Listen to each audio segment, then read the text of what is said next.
perjalanan bisnis tentunya nggak akan berjalan sesuai yang direncanakan. Pasti akan ada aja ya tantangan, rintangan, dan yang lain-lainnya. Seperti misalkan di awal 2020 kemarin, ada wabah COVID-19 yang menghambat laju perekonomian, laju aktivitas masyarakat yang ada di dunia, terutama juga yang ada di Indonesia.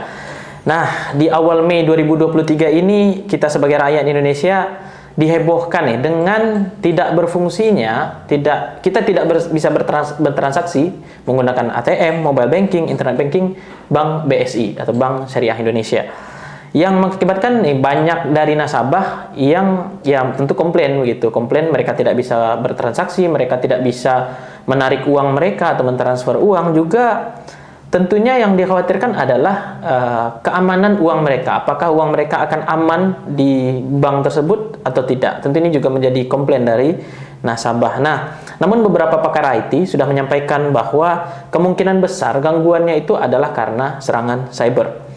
Dan jika serangan cyber terjadi, salah satu tindakan awal adalah dengan menerapkan business continuity plan, di mana dengan menerapkan ini, aktivitas operasional dan proses pertahanan dapat dilakukan secara optimal dan terencana. Nah, bagaimana penerapan business continuity management serta apa lesson learned yang bisa kita ambil dari kasus Bank BSI ini? Kali ini kita akan berdiskusi dengan Iskandar Muda, sudah ada di sebelah saya, FVP BCM Strategy and Planning di channel Rahim SMI, di mana channel ini kita akan membahas terkait dengan sistem manajemen dan juga inovasi. Halo Ismud. Halo Rahim. Apa kabar? Alhamdulillah baik. Alhamdulillah. Nah, ini kan ya dari pengantar tadi kita kan ya mau bahas terkait dengan kejadian-kejadian yang terjadi ya akhir-akhir ini ya di bulan Mei 2023 terkait dengan hebohnya masyarakat Indonesia gitu kan. Bahkan mungkin sampai hari ini tanggal 14 Mei masih heboh kan? Masih lumayan heboh gitu kan seputar Bank BSI ini. Nah, namun sebelum mulai nih kita disclaimer dulu nih, karena ini kasusnya lumayan ramai. Yang terdampak juga banyak, dan juga ini entitas publik juga gitu kan, BUMN gitu kan. Jadi kita disclaimer dulu nih bahwa tujuan utama konten ini bukan untuk menjelek-jelekan instansi tertentu yang mungkin kita nanti akan mention juga gitu kan. Tapi kita akan bahas untuk menjadi lesson learn nih, untuk ya kita terapkan di instansi kita begitu.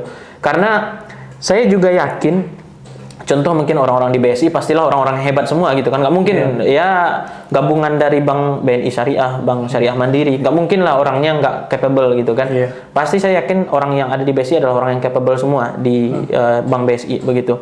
Namun ya di sini kita mau belajar nih lesson learn-nya apa supaya nanti ya nggak kejadian lagi begitu kan, dan di instansi kita bisa terapkan begitu lesson learn-nya.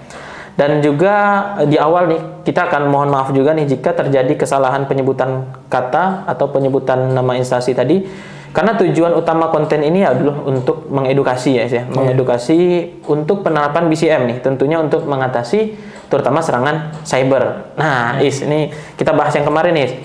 Yang menghebohkan kemarin kan terkait dengan layanan Bank BSI yang terhenti, yang lumayan lama kan, dari Senin, Selasa, Kamis 4 hari gitu kan.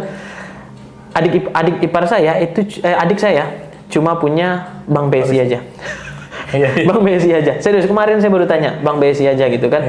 Ya karena mungkin yang adik saya rasa adalah yang syariah ya kan ini prinsip masing-masing ya.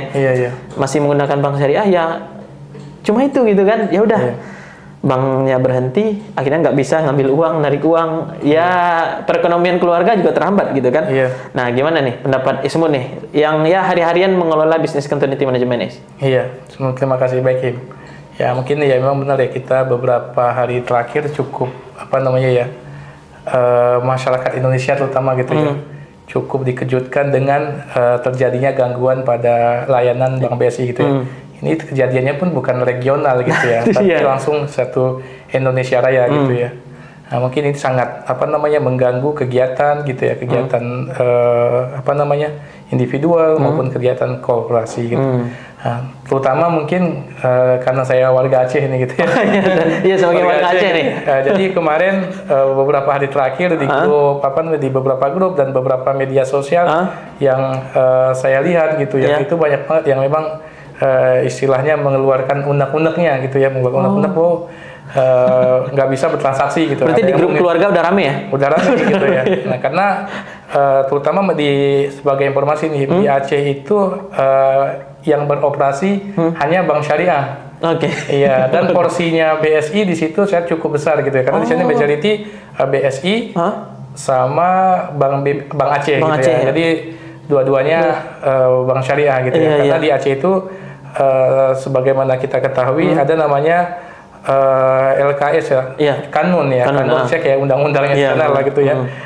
Kanun terkait dengan LKS, lembaga keuangan syariah, di mana di Aceh itu bank itu wajib menjalankan prinsip-prinsip syariah gitu. Makanya dulu kalau ada BNI, Mandiri gitu ya. Nah, itu BRI gitu ya. Itu semuanya convert menjadi BSI. Jadi di sana BSI majority gitu ya. Bahkan di daerah saya, di kabupaten saya, itu hanya ada 2 bank gitu ya. Bank BSI sama ada Bank Aceh gitu. Yang lainnya nggak ada gitu. Mungkin itu. Tapi itu kalau kita lihat dari sisi orang luarnya tentu melihat ini sangat heboh gitu ya. Sangat sangat luar biasa lah, fenomena luar biasa. Tapi bagi kita sebagai pelaku bisnis continuity gitu, ataupun risk management, tentu hal ini bukan kita anggap biasa juga, enggak gitu ya. Tapi ini adalah fenomena yang common terjadi gitu ya. Karena sebagaimana kita ketahui, resiko terkait dengan cyber itu gitu ya, serangan cyber crime gitu ya, itu sangat tinggi gitu ya. Ini mungkin bisa kita lihat dari sisi cyber dari sisi laporan gitu ya. Laporan biasanya ada global top list ya, yang kalau misalnya kita lihat dari global top list yang dirilis dari World Economic Forum gitu ya. Ini terkait dengan cyber crime ini gitu ya, itu ada terus gitu ya, bahkan masuk kepada 10 besar gitu ya. Dan ini akan 10 tahun ke depannya pun rasanya akan ada terus gitu. Nah, kemudian kalau seandainya kita lihat dari sisi dari sisi kejadian gitu ya, ini kejadian sebenarnya bukan hanya bukan hanya BSI aja gitu ya, hampir banyak lah gitu kan, bahkan yang kayak lembaga-lembaga yang kita anggap aman banget gitu ya, bagus banget gitu ya, karena itu levelnya udah dunia gitu ya, seperti misalnya kayak Facebook gitu Facebook, ya, yang ramai kemarin Facebook juga pada kita lihat pada tahun 2021 mereka juga kehilangan sempat juga kejadian gitu ya, misalnya sekitar kebocoran informasi misalnya lebih dari sekitar 500 juta data gitu ya. Itu terkait dengan informasi pribadi. Kalau misalnya di Indonesia kalau kita sebagai penyelenggara Facebook gitu, kemudian data kita bocor, sekarang udah bisa kena sanksi PDP gitu ya. Kemudian misalnya kayak Script gitu ya di 2021, kemudian ada juga misalnya kayak McD gitu kan. McD juga sempat juga gitu ya, kebocoran data, nama, alamat dan lain sebagainya gitu ya. Itu sempat juga mengalami kejadian insiden. Nah, kemudian saya mungkin biar lebih awareness-nya lebih tinggi gitu. Jadi saya ingin menyampaikan salah satu case ya. Saya dulu di tempat sebelumnya sempat membuat lah salah satu yang kita sebut namanya case ya, BCM case study lah gitu ya. Nah, dan ini kita lihat dari beberapa sumber di dunia gitu ya. Nah, kita ada salah satu mungkin melihat, menurut saya ini cukup cukup fenomenal juga gitu ya. Ini ada salah satu case kejadian di Irlandia gitu ya, di salah satu rumah sakit cukup besar juga di Irlandia gitu ya, namanya Heart Service Executive. Nah, di situ kejadian sudah bayangkan itu mirip tuh misalnya kayak BSI juga gitu. Jadi kejadian serangan lah gitu ya.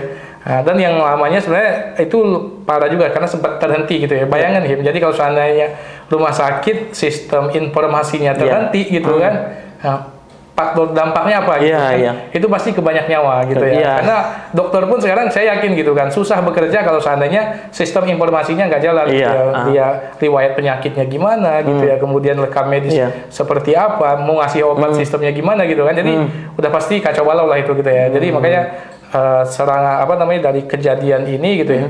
Nah, ini tentu menjadi pelajaran buat kita semua bahwa kayaknya bukan hal yang unik gitu ya. Ini juga bisa menimpa ke organisasi-organisasi kita yang perlu kita mitigasi. Mungkin seperti itu, Him.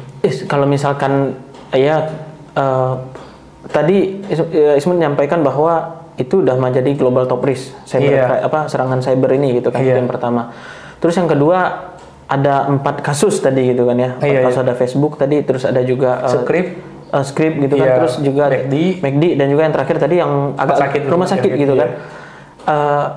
Mungkin gini ya, kalau kita bicara sedikit mengenai apa ya, psikologis publik atau masyarakat Indonesia mungkin.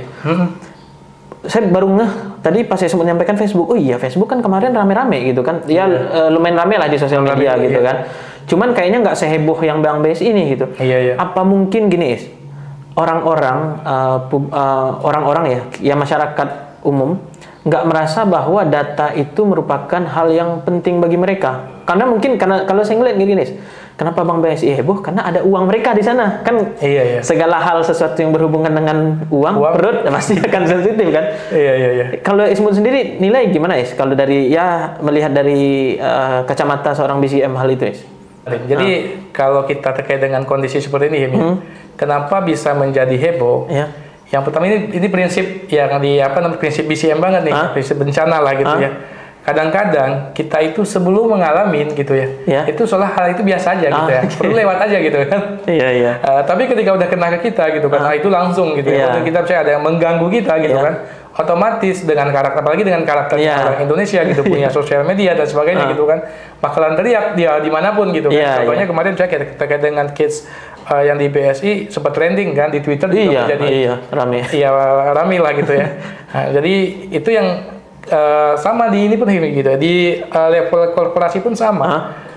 Banyak orang-orang ketika dia sebelum mengalami kejadian itu soal kejadian itu nggak penting gitu, itu nggak perlu dimitigasi, biasa aja gitu ya. Tapi ketika udah kejadian gitu kan, baru wah gitu, semestinya ada hal yang harus dipersiapkan, ada hal-hal yang harus dilakukan gitu ya. Sama contohnya kayak kita di kantor sering diajak misalnya kayak simulasi tanggap darurat gitu ya, kayak kita di RT diajak simulasi bencana gitu misalnya gitu ya. Itu kan kita menganggap hal itu biasa aja, malah cenderung kita menganggap hal itu nggak penting. Kenapa? Karena kejadiannya belum ada gitu ya. Tapi coba bayangin, saya pernah mengalami banjir gitu ya. Ketika banjir itu benar-benar kerasa gitu ya, semestinya gitu ya, ketika saya menjalankan prinsip-prinsip yang bisa membuat ketika saya banjir lebih mudah gitu ya, kayak udah mengumpulkan dokumen dan sebagainya. Nah, itu yang semestinya memang kita lakukan gitu ya. Itu baru sadar, ternyata penting gitu kan. Tapi ketika belum ada kejadian seolah biasa aja gitu. Ini bukan hanya di ini udah basicnya nih. Ini kayak nature-nya lah gitu ya. Nature dan culture-nya kita memang seperti itu, kejadian dulu baru kaget gitu. Mungkin kalau kita ambil persamaannya, mungkin kalau Ismu dari Aceh kan, saya dari Padang nih. Sama-sama pernah ngerasain gempa lah ya. Apalagi Aceh lebih parah tsunami gitu kan. Mungkin sederhananya kayak gitu lah ya. Betul, sederhananya begitu gitu. Di awal kita ini paling gempa masih kecil lah gitu kan, gitu kan. Terus tiba-tiba baru datang gempa ternyata yang besar atau mungkin tsunami yang besar. Mungkin sederhananya kita memahami serangan cyber itu seperti itu gitu ya, Sama seperti itu gitu. Kalau kita sadar bukan pelaku di dalamnya, tentu awareness kita akan minim gitu ya dibandingkan. Terus sama aja, contohnya gini nih. Orang Aceh dibandingkan misalnya sama Papua ataupun misalnya terutama Kalimantan lah mungkin secara level karena mereka level gempanya kalau dari faktoris memang lebih rendah gitu ya, maka mungkin ibu kota pun ditaruh di sana gitu kan, karena faktor pertimbangan risiko bencananya nggak terlalu tinggi kan. Nah jadi pasti nih kalau kita di survei lah misalnya tuh awareness gempa ataupun tsunami yang saya di Aceh sama di Papua, pasti kemungkinan jauhan yang orang saya tadi misalnya di Aceh sama di Padang yang mungkin saya kayak bahasanya itu kalau di Sumatera itu bahasanya daerah yang iringan Bukit Barisan gitu kan, dari Lampung sampai ke ujung Aceh sana yang jadi itu pasti awareness-nya lebih tinggi karena kejadiannya juga mereka sudah pernah mengalami gitu. Kalau terkait awareness ini mungkin bantahan juga nih. Kemarin gempa, pas saya pulang kampung kemarin kan, saya pulang kampung di Padang gempa. Jadi lagi gempa itu kencang banget itu. Saya merasa kencang banget. Sejak mungkin 2009 gempa besar di Padang, yang paling besar saya rasakan setelah itu. Tapi saya tidur lagi. Nah itu kan kalau kita anggap serangan cyber nih. Ya gimana ya maksudnya? Udah biasa. Ternyata kan mungkin alhamdulillahnya mungkin itu nggak besar gitu ya. Tapi mungkin awareness tadi mungkin ya itu tadi ya. Ini kayaknya mungkin akan sebentar nih gitu kan. Ini kayaknya nggak akan parah. Mungkin ada beberapa karena awareness tadi mungkin yang nggak terbangun, akhirnya nauzubillah kalau misalkan terjadi kan ya cukup bahaya kan kalau misalkan gempanya makin naik. Sama mungkin serangan cyber tadi di awal kayaknya ini mungkin santai aja gitu kan. Ternyata malah membahayakan. Kayak Bank BSI ini orang-orang jadi khawatir gitu kan dengan uang-uang mereka yang ada di Bank BSI gitu. Iya. Sampai ini izin komen. Jadi sebenarnya kalau saya juga pengguna ya. Kalau saya pengguna Bank BSI juga ya, termasuk saya keluarga gitu ya. Karena untuk transaksi saya sama keluarga di Aceh kan mayoritas BSI. Jadi saya melihat dari case ini gitu ya. Yang pertama kan pasti ini prinsipnya juga nih. Makanya kemarin ketika kita lihat ada kejadian, yang pertama dimention oleh top manajemennya BSI gitu ya. Dia kalau saya lahir ingat itu, mereka yang pertama ingin pastikan, kita ingin memastikan data customer kita gitu ya, sama asetnya lah, terutama uangnya ya, yang ada di BSI aman gitu kan. Karena itu memang wajib, itu memang harus menjadi kewajibannya mereka gitu ya, dan itu yang mereka usahain gitu kan. Dan kalau saya lihat, saya belum tahu nih, saya memang alhamdulillah sepertinya nggak ada gitu ya, karena saya juga begitu. Memang ketika selesai kemarin bisa gitu ya. Pertama kan pasti kita ngecek ya, misalnya kayak lihat mutasi saldo dan sebagainya gitu kan ada. Jujur saya belum ngecek tabungan saya gitu. Tapi alhamdulillah aman gitu ya. Alhamdulillah aman. Saya yakin sih gitu kan. Ya, makanya saya juga aman gitu. Jadi nggak masalah. Jadi mereka udah karena itu yang perlu dijaga gitu ya. Sama kita pun di konsep ataupun prinsip BCM ini, terutama saya di company ya, itu yang paling penting yang paling penting diamankan oleh perusahaan ketika ada gangguan apapun, itu adalah aset emang. Misalnya kayak kalau terkait dengan bencana alam gitu ya, misalnya kayak gempa bumi, banjir gitu ya. Tsunami gitu misalnya tuh. Itu yang pertama paling penting, kira-kira apa tuh yang paling pertama perlu diselamatkan adalah aset ya. Aset perusahaan apa yang salah satu yang paling besar? Karyawan. Karyawan yang harus pertama diselamatkan gitu ya. Jadi karyawan, mungkin setelah karyawan baru ke aset perusahaan gitu. Karena aset nyawa ini gitu ya, tentu nilainya tak terhingga gitu ya. Nah, baru kemarin beralih kepada aset perusahaan sebenarnya kayak aset fisik, bangunan dan sebagainya gitu ya. Kemudian mungkin baru ke yang lain-lainnya. Yang dua ini gitu ya, itu memang harus ya, orang aset perusahaan itu harus menjadi suatu hal yang harus memang benar-benar kita tanamin gitu kan. Nah, jangan kita salah prioritas gitu kan. Nah, yang prioritasnya adalah orangnya, kemudian aset perusahaan. Nah, berarti kalau misalkan serangan cyber ini ya orangnya mungkin nggak terdampak ya, Is ya? Maksudnya? Iya, pasti dari sisi kalau dari sisi bahasanya kan kalau kita ada beberapa ya. Kalau di sisi itu ada prinsipnya, kita ngelihatnya beberapa hal. Pertama mungkin dari sisi ketersediaan orang. Kemudian ketersediaan infrastruktur. Kemudian ketersediaan dari sistem informasi ataupun IT-nya gitu ya. Kemudian ketersediaan data. Kita tinggal lihat aja sebenarnya. Yang kemarin yang BSI itu yang kejadiannya yang diganggu ketersediaan itu yang mana? Kita kan nggak tahu persis nih. Pasti orang aman kan? Orang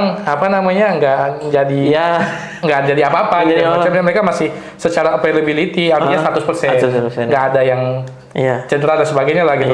Tapi kalau apakah kemarin yang kena itu data, sistem informasinya gitu ya, ataupun infrastruktur fisik tentu juga enggak. Saya yakin kantor-kantornya BSI aja semua Indonesia aman. Tapi kalau di situ mungkin bisa kita beberapa kalkulasi bagaimana sistem informasi gitu ya. Mungkin diganggu, kemudian dari sisi sistem data gitu ya. Alhamdulillah mungkin kita nggak tahu ya data karena biasanya ada ini biasanya kalau di konsep BCM juga ada 3 hal ya yang mungkin perlu kita perhatikan. Ada namanya CIA, confidentiality, availability dan integrity. Kemarin kita nggak tahu nih integrity artinya ini ada ini kalau dijelasin panjang nih gitu. Benar-benar. Nah, misalnya kayak availability kemarin terkait ketersediaan datanya itu tersedia atau enggak? Nggak tersedia berarti kan? Bisa jadi gitu ya, nggak tersedia kayaknya enggak gitu. Bisa jadi mungkin tersedia tapi mungkin dalam kondisi ada risiko gitu ya, ada di encrypt atau mungkin ada virus yang diinstalasi ke data tersebut. Itu yang harus memang dipastikan clean gitu ya, harus aman. Kemudian dari sisi integrity, integrity itu artinya misalnya kayak kemarin data kita semestinya nilai tabungan kita misalnya 100 juta gitu ya. Apakah memang benar masih di akhir 1 juta atau enggak? Kalau seandainya masih 1 juta mungkin secara integritinya masih bisa dijaga. Kalau lebih juga integriti masih bisa. itu perlu diperhatikan juga gitu kan. Kemudian integrity, availability, satu lagi availability. confidentiality tadi. Confidentiality. Mungkin ya ini kalau confidentiality ini yang ini kita nggak tahu. Ini semestinya kan artinya semestinya data-data customer, data nasabah ini yang harus dijaga, harus yang memang benar dijaga gitu ya. Apalagi udah ada penambahan UU PDP gitu ya, perlindungan data pribadi gitu ya. Artinya memang karena kita udah mengasih data misalnya ke instansi tertentu, tentu mereka memiliki kewajiban untuk menjaga integriti datanya kita gitu ya. Kemudian integriti itu benar atau enggak, itu yang harus diperhatikan gitu. Ini baru kan sebelumnya di kantor kan kita bangun ISO 27001 gitu kan. Ya memahami juga CIA tadi gitu kan. Cuman saya baru paham nih, wah ternyata CIA itu memang menjadi indikator gitu ya. Benar. Nggak hanya jadi slogan aja gitu ya. Benar. Nggak ada bukan hanya sekedar slogan, itu harus memang benar-benar diperhatikan gitu ya. Confidentiality, integrity, availability gitu ya. Ini memang tiga-tiganya harus dijaga gitu ya. Jangan sempat ada satupun yang semestinya keganggu gitu ya. Kalau menyangkut dengan aset tadi berarti si perusahaan akan di awal ya mungkin kalau serangan cyber si orangnya nggak kena lah gitu kan. Berarti ini nggak kena ke orang ya, orangnya ya aman gitu kan. Berarti kalau seperti itu yang dijaga pertama kali, yang mungkin dicek pertama kali CIA tadi itu ya. Benar, salah satunya itu menjadi pasti akan menjadi concern yang ketiga hal ini memang harus dipenuhin gitu kan. Oke. Wah, menarik Is. Nah, Is, terus kalau misalkan terkait dengan kan Bank BES ini kan mungkin salah satu dampak yang mungkin dirasakan oleh orang-orang adalah tingkat kepercayaan orang terhadap Bank BSI turun. Itu pasti ya berdampak banget gitu kan ya. Cuman tadi kan ada 4 kasus tadi yang Iskandar sampaikan gitu kan. Apakah nanti ke depan hanya Bank BSI ya? Wah, ke depan bank-bank yang lain akan aman. Apakah ada jaminan seperti itu? Atau mungkin ini yang pertama nih, besok-besok kita belum tahu atau gimana ya? Oke, yang jelas satu hal yang perlu kita tanamkan adalah kejadian ini bukan kejadian yang unik. Bukan yang unik. Artinya kejadian ini bisa menimpa siapapun. Siapapun, baik organisasi kecil, kemudian sedang, kemudian besar. Itu pasti gitu ya. Pasti berpotensi gitu ya. Pasti berpotensi mengalami risiko cyber ini gitu ya. Tinggal bagaimana perusahaan melakukan mitigasi yang sesuai gitu ya, mungkin dengan prinsip-prinsip ataupun standar-standar yang sudah ditentukan gitu. Misalnya kayak standar ISO 27001 gitu ya, terkait dengan sistem keamanan informasi, kemudian mungkin 22301 terkait dengan business continuity gitu dan lain sebagainya, banyak standar ya. Misalnya kayak ketika kita melakukan implementasi maksimal mungkin gitu, bahkan udah mendapatkan semua sertifikat gitu ya. Itu bukan jaminan gitu. Jaminan perusahaan itu sudah aman gitu ya. Itu yang perlu ditanamkan gitu ya. Kenapa? Pertama, yang biasanya penjahat, maling gitu ya. Itu biasanya lebih canggih. Apalagi kita tahu sendiri, semua sistem-sistem ini kan juga didevelop sama manusia gitu ya. Maksudnya kayak pasti ada celah gitu ya. Pasti ada celah gitu ya untuk celah kejahatan lah gitu ya. Nah, itu yang harus sebisa mungkin kita tutup. Tapi ketika kita ada ini yang secara prinsip manajemen resiko, ketika kita melakukan kontrol semaksimal mungkin pun tidak berarti resiko itu hilang gitu, langsung nol gitu, enggak. Pasti berpotensi terjadi gitu ya. Karena ada aja kelemahan gitu ya. Kelemahan dari sisi sistem, dari sisi misalnya aplikasi, apalagi ditambah lagi satu lagi dari sisi faktor human gitu ya, manusia gitu ya. Kalau manusianya memang udah jahat, sebagus apapun sistemnya gitu ya, kalau soalnya integritinya nggak bagus, itu kena itu gitu ya. Ada case, ada konflik gitu dan bla bla gitu ya. Ini yang harus dihati-hatikan. Makanya faktor tadi integrity itu bukan hanya di level tadi CIA-nya gitu ya, dari CIA tadi gitu ya. Kemudian integrity sampai ke level personal pun itu harus dijaga. Ada satu hal ya, sebagaimana saya punya ini ya, beberapa dulu sempat mendalami sama teman-teman di kantor research ya gitu ya. Artinya memang dari sekian sekian banyak serangan cyber ataupun kejahatan cyber, faktor dominannya kira-kira apa gitu ya. Kan di sini ada dari sisi faktor dari sisi faktor orang gitu ya. Kemudian ada dari sisi faktor teknologi gitu ya. Kemudian ada dari sisi faktor proses. Ternyata hampir gitu ya, hampir 95%. Ya, kalau kita baca referensi, 95% itu disebabkan oleh faktor human. Oke. Jadi kejahatan. Jadi kadang-kadang sistem itu udah bagus gitu kan, udah canggih. Tapi ketika dimasukin dengan orang-orang yang mempunyai integriti tidak bagus gitu ya, misalnya itu bisa memicu gitu ya, bisa memicu serangan cyber gitu ya. Oh, berarti wah ini baik faktor human ini karena itu faktornya tinggi gitu ya. Makanya kontrolnya pun harus benar-benar lebih ini gitu ya. Seperti misalnya kalau kita pasti kita kita masuk ke company kan pasti yang pertama dilemparin ada NDA namanya. NDA. Non-disclosure agreement gitu ya. Istilahnya kayak kita harus dan wajib menjaga segala jenis informasi yang ada di perusahaan tersebut gitu. Dan itu harus benar kita jaga. Saya menurut ketika masuk ada beberapa 2 tempat gitu ya. Nah, itu selalu dikasih gitu ya. Itu wajib gitu ya. Kemudian kalau ke sistemnya pun ada faktornya nanti dari sisi misalnya UAM, user access metric gitu ya.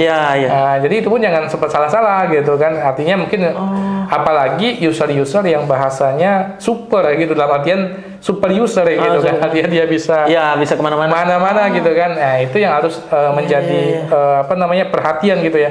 Jangan sempat salah. Ini nggak boleh, benar-benar harus assessment list-nya gitu harus benar-benar kuat dan kontrolnya pun harus kuat. Karena faktor keluar masuknya karyawan kan agak tinggi gitu kan. Apalagi melekat sama user gitu ya, user yang udah super gitu kan, itu sangat berpotensi menjadi sumber gitu ya. Makanya harus hati-hati gitu.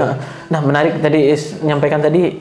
Ini sebetulnya kita udah punya skrip ya, tapi ini karena menarik tadi. Menarik tadi kira-kira.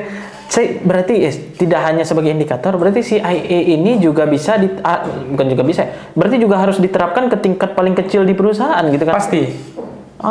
Iya, harus gitu ya. Konfidensial, misalnya terkait dengan konfidensialnya data, gitu misalnya ya. Itu harus benar-benar dijaga gitu ya. Misalnya kayak saya cuma dikasihnya akses ke data A, B, C, D gitu ya. Nah, itu harus benar-benar saya bisa mengini gitu ya. Kadang-kadang kan ya ini kita nggak tahu lah gitu ya. Namanya manusia. Apalagi orang Indonesia, tingkat keponya lumayan tinggi kan. Itu biasanya dia kalau seandainya udah tahu ini berselancarnya kemana-mana gitu kan. Ini yang harus hati-hati juga gitu kan. Karena kadang-kadang saya memang beberapa diskusi sama teman-teman gitu, terutama di praktisi BC yang kadang-kadang hal sederhana, tapi emang kayaknya ketika udah tahu satu hal celah gitu ya, apalagi terkait dengan urusan kepo gitu ya, misalnya terkait dengan data informasi bla bla bla gitu kan, terutama misalnya kalau di ini data gaji, data golongan misalnya kan, dan lain sebagainya lah gitu kan, itu harus hati-hati banget. Misalnya dari sisi HR pun misalnya kayak untuk mengkontrol itu harus benar-benar lebih hati-hati gitu. Soal ini ya sebelumnya adalah di kantor teman gitu kan, teman sudah pernah terkena ransomware kayak gini. Jadi bahkan waktu itu pas ketika kena akhirnya waktu itu kena di bulan puasa itu nggak kayak rasa bulan puasa jadinya gitu. Namanya gini. Jadi udah kita nggak bisa ngakses data gitu kan. Sementara customer udah ngomel-ngomel gitu kan, nggak bisa diakses gitu kan. Ya akhirnya hilang lapar puasa itu jadi hilang gitu kan. Nah, jadi dan waktu itu berkaitan dengan CIA juga ya. Ternyata dicoba dicek begitu kan, dicek kok bisa sih masuk malware-nya dari mana gitu kan. Ternyata ada user, bahkan bukan admin begitu, anggaplah bukan admin, tapi user biasa yang mungkin mereka buka intranet, mungkin pakai wifi dari luar, atau juga yang mengakibatkan ada celah masuknya gitu. Artinya berarti kan CIA tadi itu, contoh nih, mungkin kalau kita sebagai nasabah Bank BSI, sederhananya kita harus menerapkan CIA juga dong? Pasti ya? Contohnya apa yang mau CIA dari kita? Kita nggak boleh, kalau misalnya ada prinsip di bank ya, kita berarti dari sisi CIA, misalnya terutama dari sisi konfidensial. Mereka selalu campaign kan? Akses PIN, user gitu kan? Bahkan beberapa informasi pihak bank pun nggak bisa tahu gitu kan? Misalnya ketika mau ngetik PIN misalnya, mereka kan bisa ngelihat atau gini gitu kan. Bahkan ketika kita telepon misalnya kayak ke call center gitu ya, itu kan adalah informasi-informasi yang memang nggak boleh kita kasih keluar gitu kan. Artinya secara confidentiality-nya gitu ya, dari sisi user gitu ya, apalagi dari sisi data-data kita di sana gitu ya, itu harus kita juga harus jaga, mereka juga harus jaga gitu kan. Itu sama-sama menjaga gitu. Sama-sama punya kewajiban lah ini. Oke. Berarti nggak hanya perusahaan aja, tapi ya mungkin kalau di sisi ini bank, nggak hanya bank aja, tapi kita juga harus menjaga, dan juga nggak kan tadi Iskandar menyampaikan ini bukan kasus unik.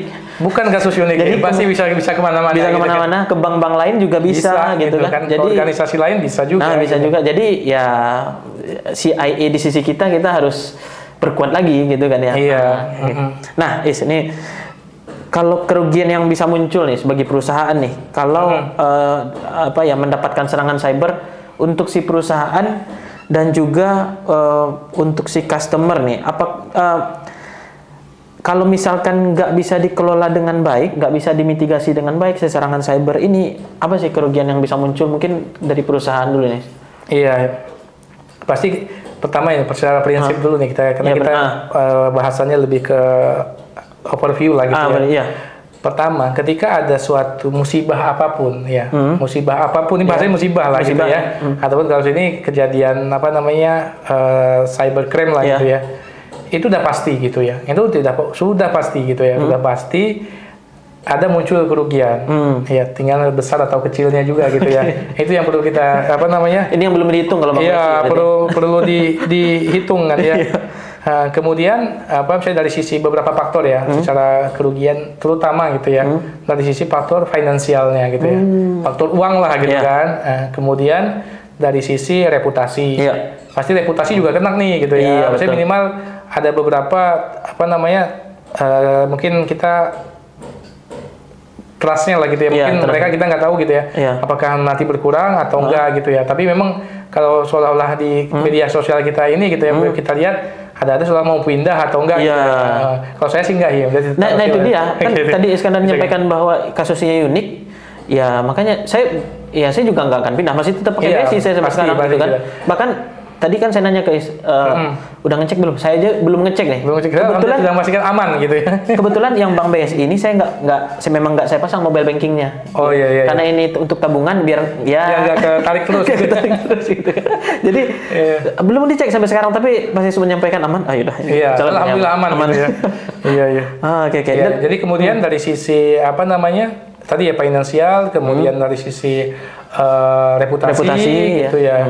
Kemudian dari sisi pasti mungkin saya yakin dari sisi legal compliance juga.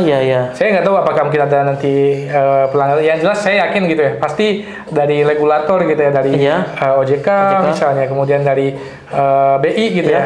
Nah, itu akan melakukan pengecekan lah gitu ya. Ini pasti mereka juga, karena kalau nggak salah secara regulator juga ketika ada bank mengalami suatu insiden memang wajib lapor juga gitu ya. Nah, saya pernah diskusi sama teman-teman salah satu dari bank negara juga gitu ya, dari BUMN juga sempat diskusi, mereka memang cukup, sebenarnya BCM ini yang paling bagus di bank sih. Di bank ada di lembaga financial industry, karena mereka diatur sama regulatori gitu ya. Berarti kalau misalkan kita mau benchmarking nih, perusahaan kita mau benchmarking, carilah bank lah sebenarnya gitu kan, karena mereka juga secara sistem keamanan, kayak keamanan informasi gitu dijalankan juga dari sisi business continuity gitu ya. Nah, kemudian itu juga banyak mereka bahkan punya aturan khusus gitu ya dari OJK dan sebagainya gitu ya. Nah, mereka diwajibin untuk implementasi sistem terkait dengan business continuity, keamanan informasi, mereka wajib implement lah gitu ya. Makanya kalau kita belajar ke mereka gitu. Tapi memang ini ya, maksudnya kayak yang perlu kita ketahuin memang dari pemerintah gitu ya. Maksudnya kayak kemudian dari institusi ya. Kalau ini based on data BSN, Badan Cyber dan Sandi Negara gitu ya. Itu di 2021 merilis kan. Yang kita tahu memang persentase gitu ya dari beberapa anomali yang mereka temukan gitu ya, cukup banyak gitu ya. Yang menjadi sasarannya pertama pemerintah institusi pemerintah gitu. Kita nggak tahu nih gitu ya. Nah, kenapanya gitu ya. Yang kedua financial industry, perbankan gitu ya. Itu yang satu, duanya gitu ya. Tiganya kalau nggak salah di faktor transportasi gitu ya. Kemudian yang keempat di hukum gitu Iya, ya. hukum. Kemudian yang kelima di di telco juga gitu Telco, masuk iya, gitu ya, masuk, dan iya. yang lain sebagainya.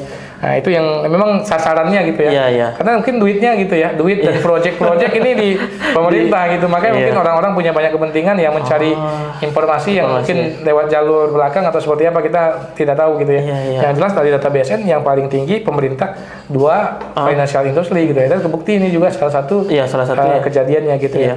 Nah, mungkin nyambung tadi terkait dengan sebenarnya seberapa besar gitu Iya. ya. Seberapa besar potensi kerugiannya gitu. Ini memang agak sulit ngitungnya Him gitu ya. Sulit banget gitu ya. Ada yang bisa mengatakan nanti cukup besar atau enggak gitu. Iya. Tapi bagi saya sih sebenarnya ya mungkin kalau seandainya teman-teman ingin menghitung sederhananya gitu Iya. ya. Sederhananya kira-kira potensial kerugiannya itu berapa gitu ya. Kira-kira ini aja. Kemarin kan blackout-nya berapa hari gitu ya. Iya. Atau mungkin lah dari Senin, Selasa, Rabu, Kamis gitu. Iya. 4 atau 3 hari gitu Iya, misalnya. Bagi aja revenue-nya per harinya misalnya berapa? Ya, di institusi tersebut berapa gitu. Misalnya kayak sekian triliun gitu Iya. ya. Atau kemudian dibagi aja misalnya dibagi dengan jumlah hari kerja. Iya. Misalnya kayak 360 hari gitu misalnya Iya. gitu ya. Nah, berapa tuh dapatnya 1 hari, tinggal dikaliin berapa hari matinya gitu kan. Estimasinya gampangannya segitulah gitu. Kalau seandainya, tapi kalau seandainya mau lebih rumitnya tentu ada lebih detailnya lah breakdown-nya, tapi itu mungkin mereka pasti melakukan, tapi kalau di kita kan agak sulit. Iya, agak sulit ya. Oh, gitu. Jadi bagi hari kerja aja gitu. Iya. Wah, berarti contoh kayak tadi itu kan tadi Iskandar menyampaikan sasaran serangan cyber tadi itu ada pemerintahan, itu paling tinggi industri. Iya. Berarti anggaplah si penjahat inilah apa bahasanya. Iya. Cybercrime pelakunya ya. Pelakunya gitu. Pelakunya ini menyerang itu ya dengan tujuan untuk mendapatkan data tadi, begitu ya, Iya. Untuk menguasai mungkin. Dan isinya mungkin dapat keuntungan juga gitu ya. Oke. Berarti untuk mendapatkan keuntungan dari data itu. Nah, Is kan sebelum ya kita mulai diskusi ini kan kita riset dikit juga lah gitu kan. Iya. Jadi kalau dari BSSN itu kan di tahun 2022 nih, itu 976 juta serangan serangan cyber. Ada sekitar hampir 1 juta serangan cyber untuk tahun 2022 aja gitu kan. Dan yang paling tinggi itu adalah malware. Yang paling tinggi itu sampai 56% gitu. Dari 1 juta serangan tadi itu 56%-nya adalah serangan malware begitu. Yang diikuti yang lain itu ada, yang keduanya adalah ya information leak gitu kan. Terus yang ketiga ada Trojan activity dan ya yang lain banyak begitu kan. Nah, kalau dari IMF sendiri nih 2020 itu menyampaikan kalau kerugian tadi kan serangannya gitu kan. Kalau kerugiannya itu bahkan mencapai sekitar 100 miliar US dollar gitu kan untuk total kerugiannya gitu kan. Nah, pertanyaannya nih, ini kan tambah lagi ini bukan kasus unik gitu kan. Tadi Iskandar menyampaikan 2021, 2022 kelihatannya meningkat gitu kan. Dan kemungkinan ke depan akan semakin meningkat juga gitu kan. Apakah dengan menerapkan BCM ini perusahaan bisa 100% terbebas dari serangan cyber gitu? Iya. Kembali kepada prinsipnya tadi ya. Ini dalam prinsip manajemen risiko gitu ya, kemudian business continuity gitu ya. Ini prinsipnya sama semua, artinya tidak ada ketika kita menerapkan suatu sistem manajemen gitu ya, ketika kita sudah mengimplementasikan pool 100% dan sudah tersertifikasi gitu kan oleh lembaga sertifikator gitu gitu kan, langsung hilang gitu kan, kagak ada gitu. Pokoknya tetap harus waspada gitu ya, tetap hati-hati gitu ya. Karena kejahatan ini kita tidak pernah tahu kapan, dari mana dan bagaimana caranya gitu kan. Yang jelas sebisa mungkin dari kita mengidentifikasi potensi-potensinya dari mana. Mungkin berdasarkan dari lesson learned seperti ini gitu ya. Kemudian dari case-case yang pernah terjadi gitu. Kita coba cari terus ini apa nih penyebabnya gitu. Root cause-nya apa, kita cari sebisa mungkin kita tambal, itu yang kita tambal gitu ya. Itu juga hanya mengurangin dari sisi misalnya kayak likelihood-nya, tingkat kejadiannya gitu ya. Itu belum tentu bukan artinya langsung hilang semua enggak. Karena apapun yang terjadi, apapun yang kita lakukan gitu ya, yang kita mitigasi, itu resiko utamanya nggak bakalan hilang gitu ya. Misalnya kita sudah melakukan sertifikasi A, B, C, D sampai sekian semua sistem manajemen kita implementasi gitu ya. Terus kita pajang sertifikatnya. Sertifikasi kita pajang gitu kan, tidak menjadi jaminan. Karena tadi pelakunya itu lebih canggih gitu ya. Canggih mereka cari cara gitu ya, bagaimanapun caranya gitu ya, dalam memanfaatkan celah seminimal mungkin gitu kan. Kalau seandainya kita nonton ini, Kan tentu banyak banget film gitu Iya. kan. Film yang terkait dengan cerita penjara kan. Penjara kan udah didesain sebaik mungkin orang nggak bisa lari kan. Oh ya.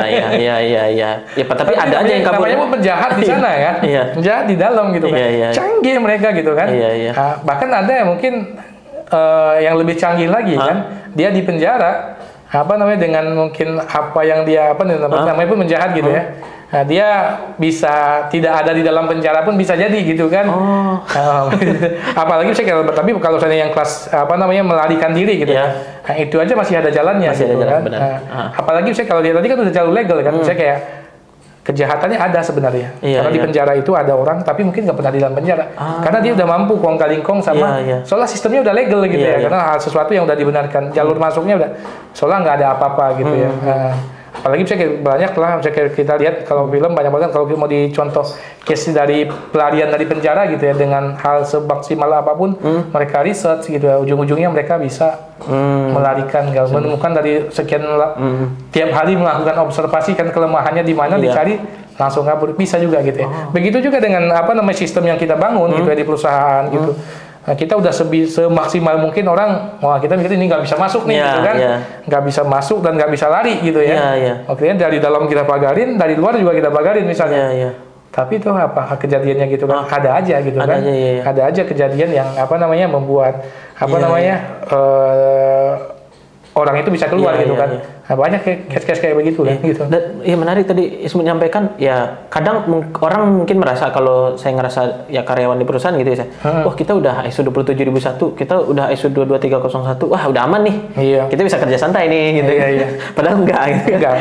Kita harus tetap waspada. Harus tetap waspada tetap dari risiko-risikonya gitu. Harus setiap saat harus waspada gitu. Wah, iya benar. Iya, setiap saat 24 jam ya karena iya benar. Makanya security alert itu kan kalau di sistem-sistem teknologi informasi dipasangnya 24 jam gitu kan, nggak ada istirahatnya tuh. Nah, kalau saya mau dia istirahat pun harus dipindahin ke sistem cadangannya gitu kan. Dia istirahat sebentar nih, kita cek nih sistem cadangannya istilahnya berlaku atau enggak gitu kan. Itu baru diistirahatkan sebentar itu pun.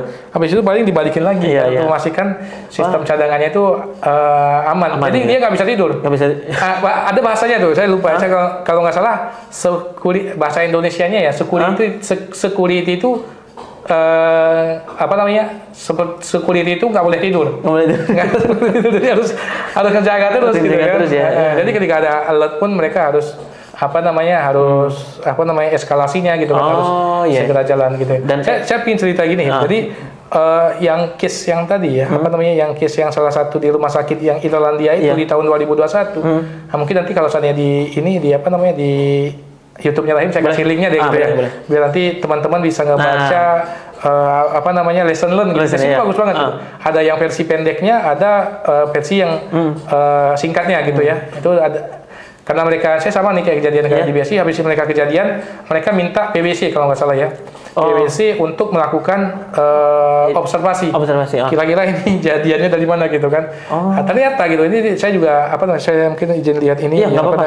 Karena kalau kita nggak basis data, susah. Susah juga gitu ya. Jadi dia gini pesannya, serangan itu sudah masuk gitu. Artinya kalau seandainya bahasanya kita di suatu rumah gitu ya.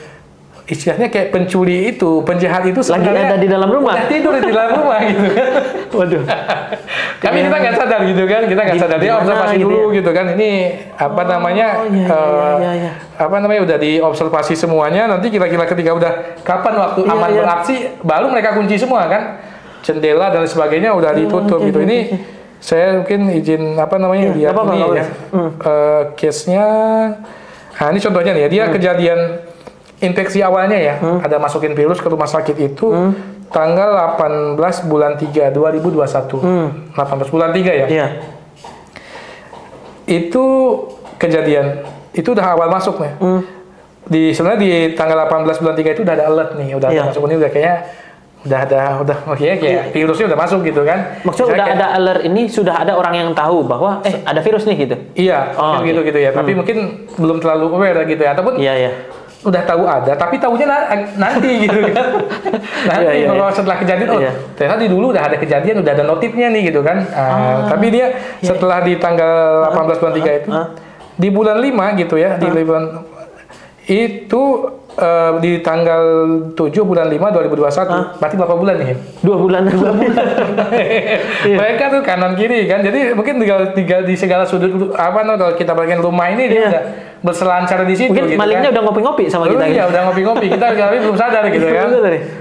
Kemudian di tanggal 5 itu. Kemudian di tanggal 7. Tanggal 8 sampai tanggal 12 attacker itu mengkompromikan 7. Jadi itu udah di sekitar berarti beberapa bulan, 2 bulan 3 bulanan lagi ya. Itu udah mengkompromis 7 rumah sakit sistem attacker. Waduh. Di tanggal 14 sudah benar-benar ditutup sama dia. Wah. Jadi memang harus hati-hati. Kadang-kadang kan sistem itu kita nggak tahu dia udah sebenarnya terinfeksinya kapan gitu kan. Tapi dia belum masih ini aja nih. Jadi mungkin ngeliatin dulu, pelajarin dulu gitu. Tapi yang jelas standarnya udah ada. Nah, jadi mereka observasi dulu kapan lamanya. Jadi ini cukup lama. Jadi dari bulan 3 sampai ke bulan 5 itu ada 2 bulan lah gitu ya. Dan orang-orang di dalamnya nggak sadar. Nggak sadar mungkin, sadarnya nanti. Iya, sadar, tapi nanti setelah udah ditutup semua kan, udah nggak bisa gitu ya. Tiba-tiba udah muncul minta si attackernya itu udah minta tebusan aja misalnya gitu ya. Karena kalau ransomware itu kan pasti data kita dikunci, habis itu mereka minta duit kan. Setelah minta duit nanti kalau seandainya kita kita bayar. Itu dikembalikan. Itu pun kalau seandainya dikembalikan. Makanya ini kalau ketika nggak ada jaminan juga. Ada jaminan juga. Makanya beberapa case ya yang pernah kita tahu gitu ya.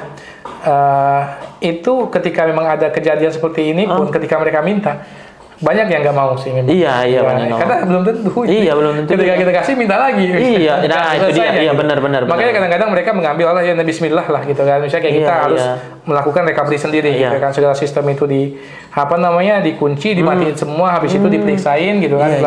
Itu mereka teknikalnya yang lebih paham gitu ya. Itu akan dilakukan cek, nanti benar-benar dipastiin ini kayaknya udah nggak ada gitu kan. Cek kayak kamarnya dicekin satu-satu, di sini ada nggak atau enggak. Oh ternyata nggak ada gitu kan.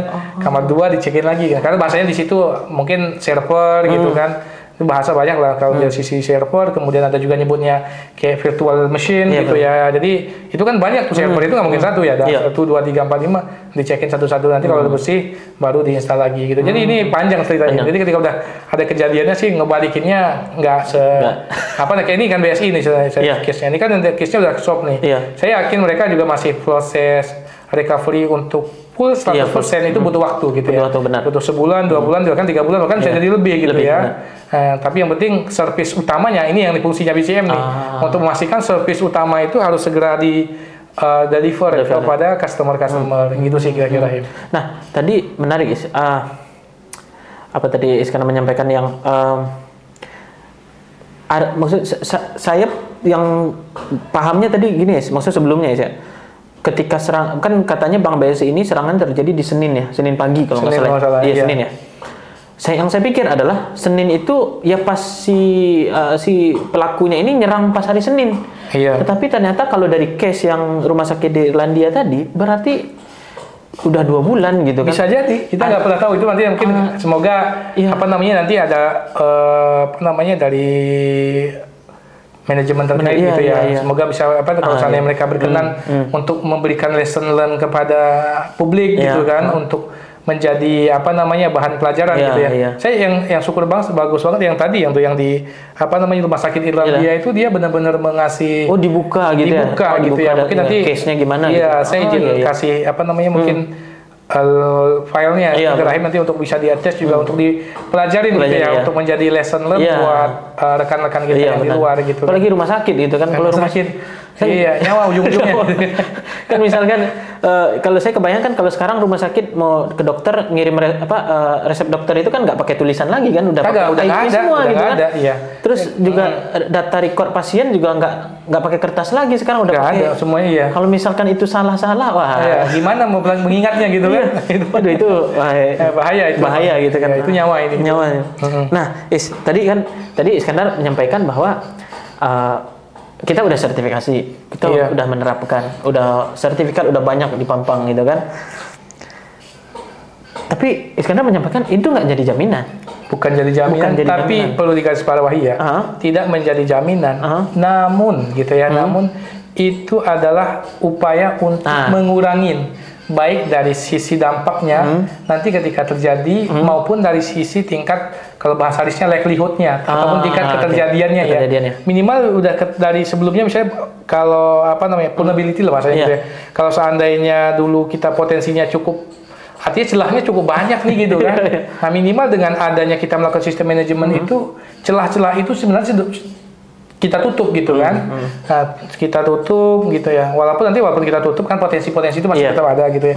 Bisa mungkin memang segala jenis apa namanya celah yang kita temukan itu wajib kita lakukan mitigasi ataupun kontrol gitu ya untuk meminimalisasi. Bahkan misalnya nih ketika mereka udah ada niat tapi nggak berhasil tembus ya mereka akan lari sendiri kan.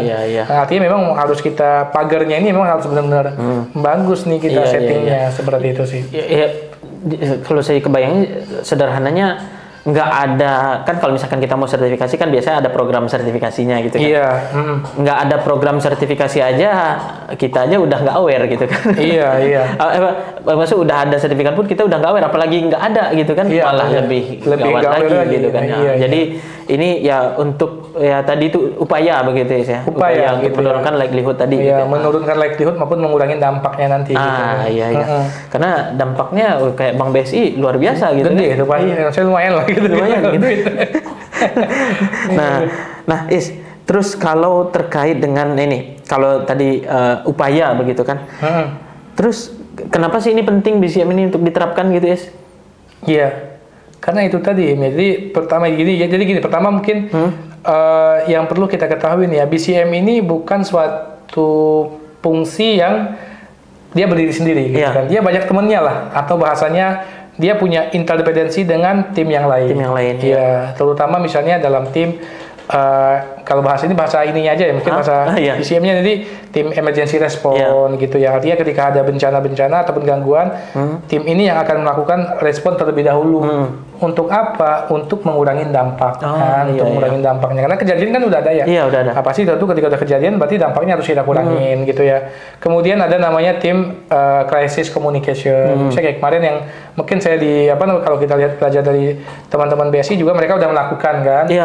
Mereka udah mengkomunikasikan ini kita lagi ada gangguan gitu kan. Walaupun mungkin ada beberapa dual informasi gitu kan. Saya mungkin menyampaikan ada maintenance maintenance system, tapi kalau ujung-ujung agak kok lumayan lama gitu kan. Jadi kan ada mungkin pertanyaan dari publik apalagi lagi dari sisi pakar gitu kan.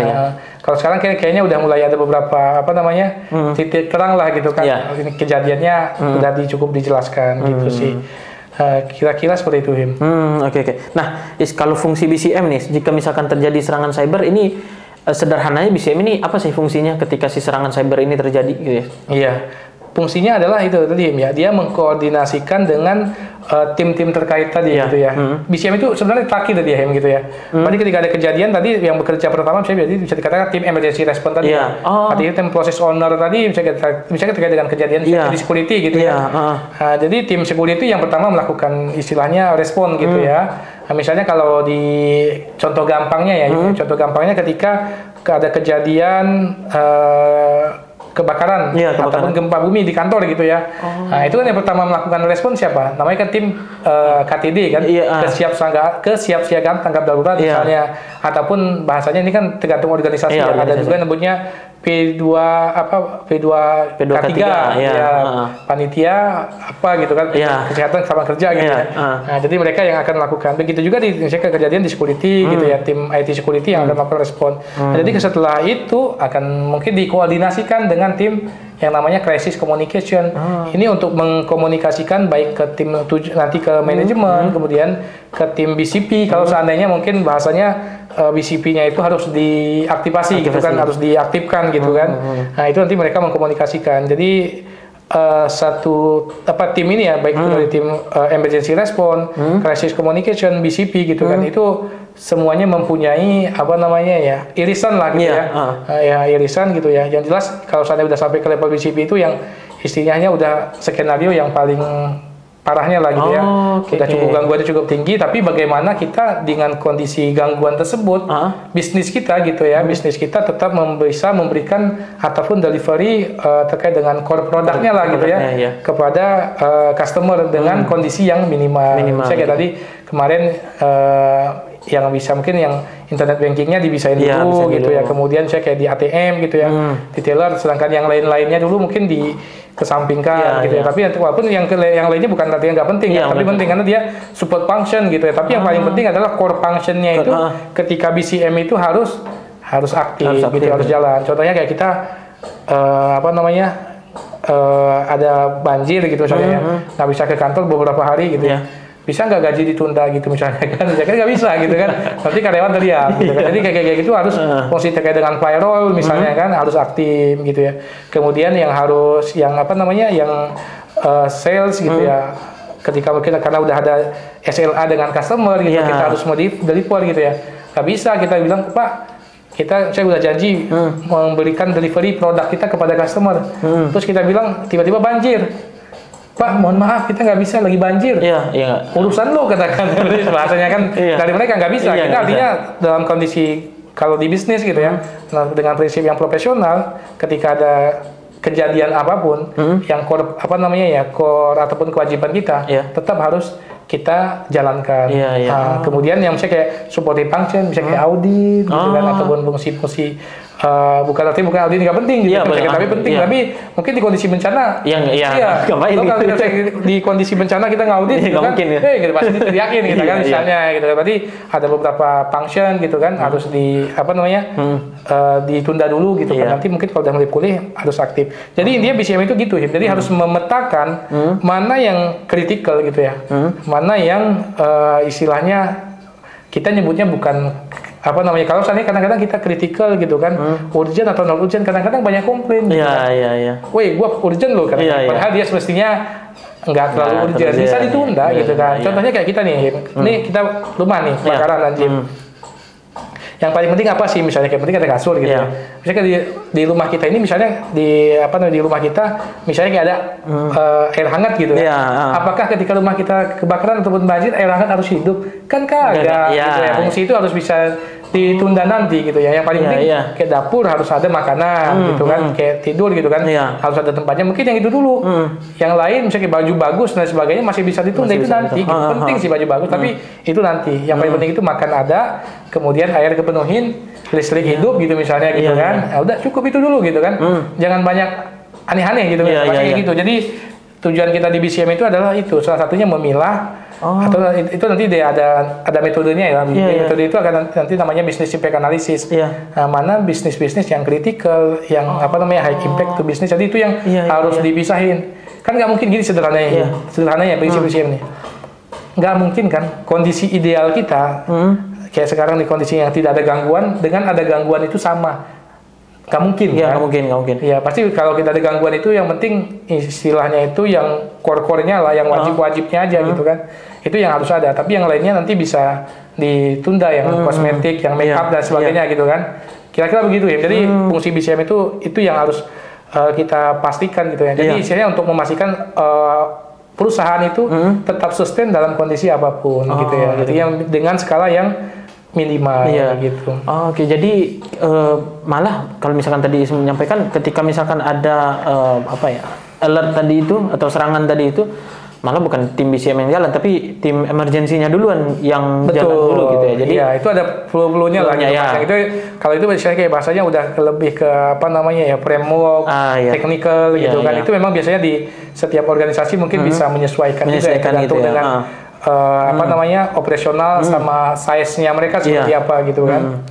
Oke, jadi ya ketika itu udah dilaksanakan diselesaikan mungkin oleh tim emergensinya, baru masuk ke eskalasi ke tim crisis communication gitu. Nanti dari crisis communication masuk ke tim BCM. Tapi walaupun nanti sebenarnya kalau saya lihat di best practice-nya gitu kan, dan beberapa di experience di prakteknya gitu ya.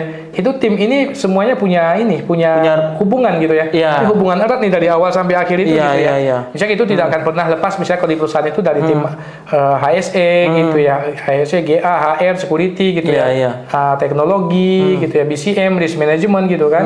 Nah, itu tim procurement dan sebagainya gitu. Itu akan ada di situ terus gitu. Jadi emang tapi skupnya yang dibedain gitu, mana nanti penggarisnya lah gitu ya. Mana yang emergency, mana yang crisis, mana yang sampai ke level business continuity. Iya, gitu. Makanya flow dari penerapan BCM itu memang harus dilaksanakan secara rapi begitu ya, Isa? Secara rapi. Iya. Sama satu lagi mungkin clue-nya ya. Mungkin ini saya juga cukup lama pahamnya dulu kan soal BCM.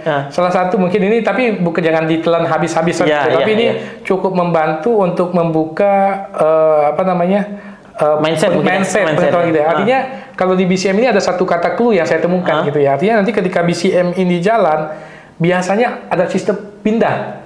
Pindah ini dalam artian mau pindah apa aja biasanya itu udah menjadi bagian daripada business continuity. Contohnya banjir gitu kan. Banjir. Kantor kita banjir. Berarti kalau kita banjir berarti kan udah nggak bisa diakses nih. Artinya berarti mau nggak mau akan pindah ke area yang kita sebut alternate site lah gitu ya. Pindah ke kantor A, dari A misalnya pindah ke kantor B gitu ya. Ataupun misalnya ke hotel gitu. Yang penting operasional ini tetap jalan. Misalnya gitu kan. Ataupun misalnya kalau tadi bahasanya sistem A gitu, ataupun server A yang terganggu, ataupun yang menjadi sasaran cyber lah gitu kan. Jadi kalau BCP itu biasanya kita udah melakukan sistem A, karena sistem A terkompromis, kita akan pindah kepada sistem cadangannya. Atau bahasanya mungkin kalau di ada yang DC gitu ya, data center. Ya. Nah, nanti kalau misalnya mungkin data centernya melalui gangguan, harapannya pindah ke DRC. Data center recovery-nya gitu kan. Nah, jadi biasanya itu untuk menjadi satu clue yang cukup, menurut saya sih cukup make sense gitu, tapi mungkin nggak sepenuhnya benar, tapi menjadi referensi yang cukup bagus. Artinya BCM itu ada satu clue yang kita pindah. Oke. Pindah, artinya mungkin dari misalnya kayak kita dulu sebelumnya ada juga nih sekarang kayak kalau mungkin beberapa operasional masih make sense. Dulu kita pakai aplikasi, tapi karena aplikasinya mengganggu kita kembali deh ke sistem lama, sistem manual. Nggak masalah. Karena sistem awalnya menggangguan gitu kan. Nah, itu yang kita sebut sebagai proses business continuity. Artinya strateginya kita lakuin pindah. Contoh sederhana ya, pandemi. Nah itu paling enak kita nih. Pandemi berdasarkan kayak COVID kemarin. Kan kita itu keterbatasannya itu nggak bisa kumpul kan? Iya benar. Strategi BCP-nya yang diambil apa? Work from home kan? Jadi kita nggak bisa berinteraksi. Artinya apa? Kita ada sistem pindah dari kantor pindah ke rumah. Yang sebelumnya kita cek core set-nya kita di kantor, kita pindah nih ke alternate set-nya. Alternate set-nya di mana? Di rumah. Itu adalah bagian daripada perencanaan strategi BCP. Kadang-kadang kadang-kadang kayak ini soalnya kan cukup sederhana, tapi kan kagak. Ketika sistem sederhana, sistem pengamanannya gimana?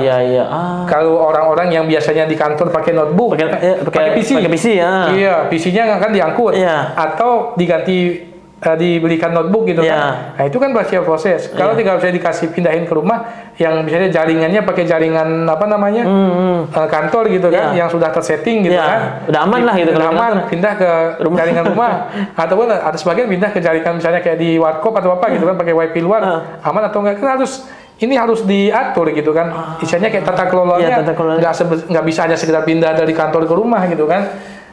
Sistem monitoring pekerjaannya gimana?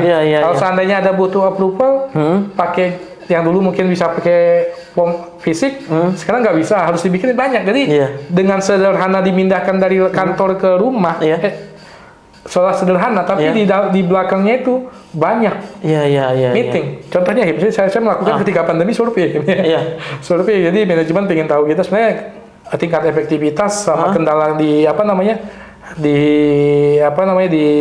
selama pandemi itu apa? Ternyata yang menjadi nomor 1 dan paling tinggi kendala jaringan. Kayak klasik gitu kan, gitu ya. Klasik. Kenapa? Ternyata setelah kita pandemi, dari sistem kendala jaringan itu ternyata yang paling besar itu adalah karena mereka banyak kan pakai tethering kan? Tethering. Jadi ketika ada telepon, lagi meeting di notebook, mati kan? Itu sekarang makanya sekarang kalau saya di telco nih kan, jadi sekarang udah aman nih.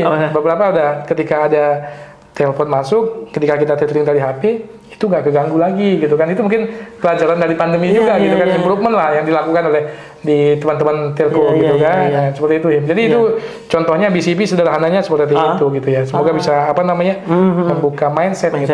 Nah, tadi menarik juga, misalkan kayak handphone tadi kan ya nggak tadi karena menyampaikan tadi WFH gitu kan. WFH gitu ya. Kan mengakibatkan yang sebelumnya kalau di kantor orang-orang enak nih, maksudnya si security-nya pun juga enak gitu kan, pakai jaringan kantor, datanya di kantor, ya enak lah gitu kan. Terus tiba-tiba nyebar nih, ada WFH, ada mungkin yang WFH-nya dari Bali, ada dari Aceh gitu kan. Benar, itu kan, wah itu kan jaringannya kita nggak tahu pakai jaringan apa, device-nya kita juga nggak tahu gitu kan. Artinya ya kontrol terhadap risiko itu juga harus dijalankan. Contohnya misalnya kalau dengan kondisi kayak gitu, kita instalasi VPN. Misalnya gitu VPN memprotek gitu ya, yang VPN yang mungkin dari kantor udah melakukan research gitu kan, udah menggunakan istilahnya kayak provider yang terpercaya gitu kan. Karena kalau VPN kan banyak nih, download di sini juga semua VPN juga banyak banget kan. Tinggal dicari yang secure yang mana gitu kan, itu juga harus dikaji terlebih dahulu gitu kan. Jadi kalau saatnya mungkin dulu kita kayak VPN-nya A gitu ya, pindah ke VPN B, ya itu juga saya saya sempat lihat case-nya lagi ya. Nah, itu juga nggak semudah cuma seganti doang gitu ya. Banyak yang hal yang harus dijalankan gitu kan. Bahkan ada beberapa VPN yang kita lihat untuk menginstalnya ke notebook kita gitu kan, untuk digunakan ke pribadi bisa di jaringan umum gitu ya. Itu harus settingnya harus satu persatu gitu kan. Bayangkan kalau ada ribuan itu harus antri itu untuk menginstal VPN yang secure gitu sih kira-kira ya. Wow, ini lumayan juga. Saya baru ternyata nih lumayan rumit juga berarti gitu ya. Lumayan lah gitu ya. Kalau perusahaan yang mau menerapkan BCM nih gitu kan. Apa sih yang mesti dipersiapkan oleh perusahaan kalau mau menerapkan business continuity management ini? Berarti kalau kita lihat yang paling pentingnya nih mungkin beberapa saja gitu ya. Yang paling penting ketika kita ingin menerapkan BCM itu adalah yang pertama komitmen. Komitmen dulu ya? Iya, komitmen dari top management gitu ya. Nah, mungkin kalau dari komitmen ini istilahnya tuh deliverables-nya itu ada beberapa gitu ya. Nah, yang pertama tentunya harus ada terkait dengan dokumen standarnya ya. Dalam hal ini policy ataupun kebijakan terkait dengan business continuity gitu ya. Artinya kalau udah ada kebijakan itu, dari top management kan udah men-split tugas ya ke function-function terkait untuk menjalankan prinsip-prinsip implementasi BCM ini gitu ya. Kemudian juga ini masih di ranahnya manajemen juga, di komitmennya manajemen adalah programnya ya gitu ya, misalnya kayak program ataupun direction dari manajemen itu seperti apa gitu ya, termasuk mungkin komitmen terkait dengan penyiapan availability ya, untuk budget BCM gitu ya, untuk menyiapkan infrastruktur, sistem dan orang-orangnya lagi ya, kompetensi gitu. Kemudian yang kedua adalah yang penting juga menurut saya adalah kompetensi dari sisi pihak-pihak ya yang melakukan ataupun merunning BCM ini, terutama saya kayak kompetensi di teman-teman BCM gitu ya, risk management ataupun pihak-pihak terkaitnya ya. Artinya lebih ke understanding framework dan prinsip-prinsip BCM ini sendiri gitu ya. Kemudian yang terakhir yang paling penting adalah untuk menjalankan ataupun menerapkan BCM ini adalah awareness semua karyawan ataupun semua pihak-pihak terkait, terutama gitu ya, terutama awareness fungsi-fungsi tadi ya, fungsi-fungsi yang sudah kita tentukan, mereka itu sangat penting atau bukan sangat penting ya, kritikal lah gitu ya. Kalau penting mungkin setiap orang yang ada di organisasi itu penting gitu ya. Itu harus kita declare dulu gitu kan. Kalau nggak dibilang penting nanti ya kenapa ada organisasi gitu kan, minder gitu enggak. Jadi kita bahasanya kritikal aja gitu ya. Bahasanya yang paling kritikal, nah itu secara awareness-nya harus kebangun gitu ya. Mungkin kalau secara high levelnya 3 itu ya, dari sisi komitmen top management, kemudian dari sisi ketersediaan staff ataupun kompetensinya, sama lebih ke awareness-nya gitu. Mungkin 3 itu cukup lah untuk penerapannya awal gitu ya. Perlu konsultan guys untuk penerapannya? Ada beberapa apa namanya ya, ini kecerilikan juga.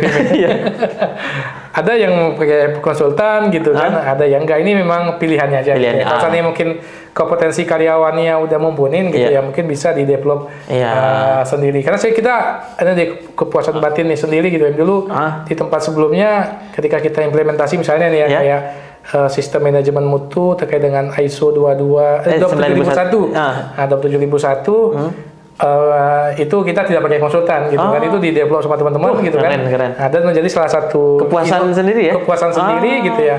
Kemudian alhamdulillah di inovasi, di lomba inovasi juga menang juga gitu kan. Ada beberapa inilah reward gitu kan. Dan saya coba di tempat sekarang juga memberanikan diri gitu.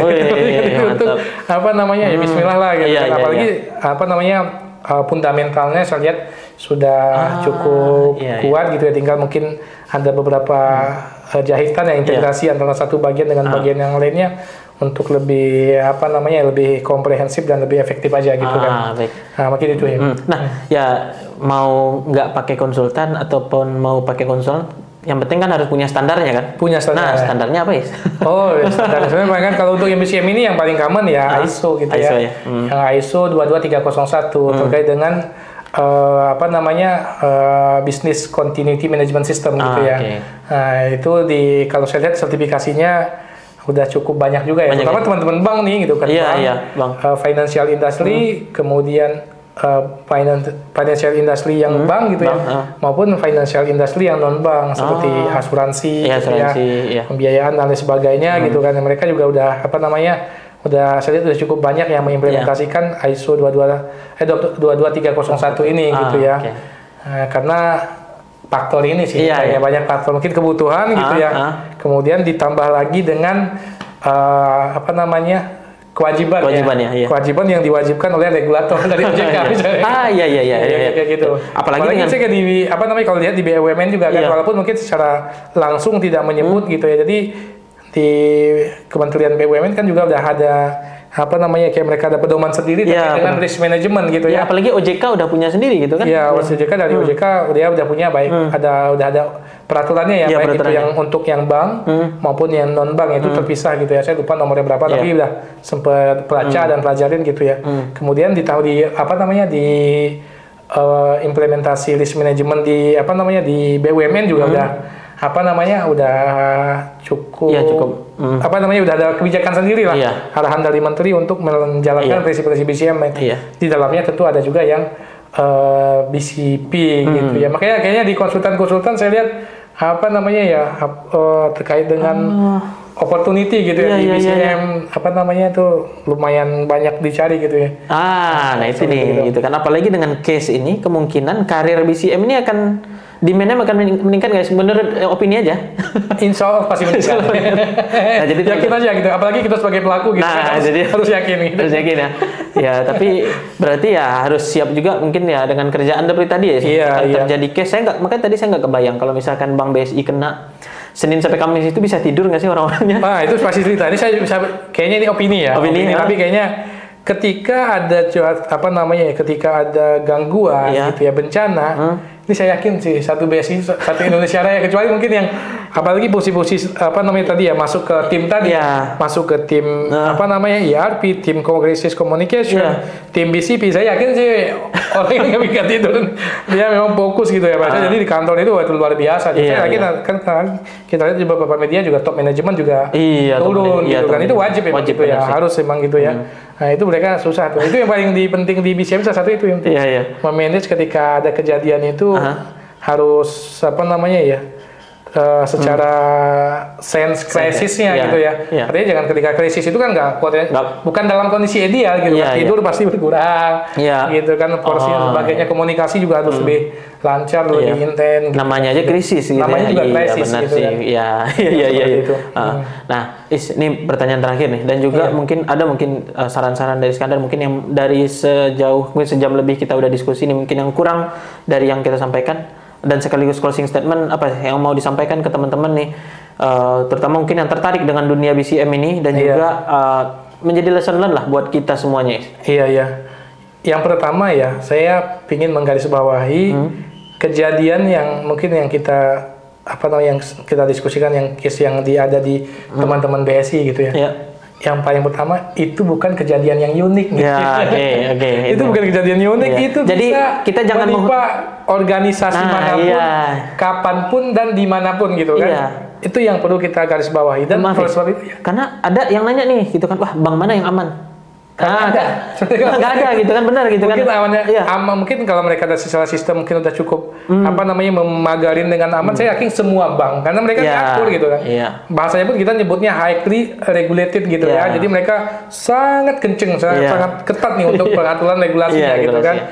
Makanya ada kemarin saya baca dari saya setuju juga mengaminin kan dari salah satu pakar IT gitu ya. Dia menyatakan bukan sistem pengelolaan sistem banknya yang buruk, enggak gitu ya. Saya juga setuju sebenarnya ini namanya kejahatan gitu ya. Cyber misalnya itu bisa bisa sebagus apapun sistem ketika memang orang udah niat dan memang udah mengincar gitu ya. Kayaknya celahnya ada aja gitu kan. Apalagi ini dikembangkan ataupun dibuat oleh manusia gitu ya.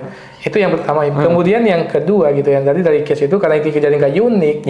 Yang paling penting adalah kita melakukan persiapan gitu ya. Jadi segala jenis resiko gitu ya, celah gitu ya, probability yang mungkin dimasukin gitu ya, itu sebisa mungkin kita tutup gitu ya, sebisa mungkin gitu ya. Itu harus dari level atas sampai ke bawah itu harus benar-benar mengunci poin ini gitu ya. Harus benar-benar sebisa mungkin kita tutup gitu. Tapi memang walaupun nanti ada asesmennya dengan pasti dengan bahasanya cost and benefit analysis gitu ya. Ada kayak cost-nya mungkin gede tapi impact-nya kecil gitu, ngapain gitu rasanya kan. Ini yang juga harus diiniin karena nggak semua celah itu gitu. Jadi kalau orang risk management pasti paham. Nggak semua resiko gitu ya, nggak semua celah itu harus ditutup.